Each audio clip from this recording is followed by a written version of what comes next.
पुणे शहरामध्ये भाजपा विरुद्ध काँग्रेस अशी बॅनरबाजी पाहायला मिळते। भाजपा नेते गणेश घोषांनी एक है तो सेफ है, जाती जाती के भेद मोड दो असा बॅनर लावलेला आहे, तर काँग्रेसचे सद्दाम शेख यांनी जुडेंगे तो जितेंगे असं म्हणत बॅनर लावलेला आहे। पाकिस्तानचा नायनाट हीच हुतात्म्यांना खरी श्रद्धांजली असा उल्लेख काँग्रेसच्या बॅनरवरती पाहायला मिळतोय।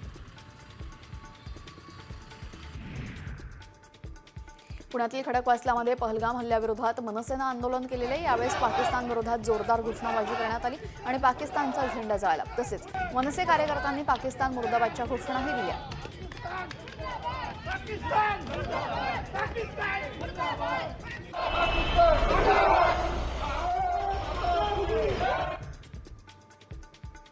पुण्यातील 3 पाकिस्तानी नागरिकांना पाकिस्तानला परत पाठवण्यात आलेले। हे तिन्ही पाकिस्तानी पुण्यातील कोंढवा परिसरात वास्तव्यास होते।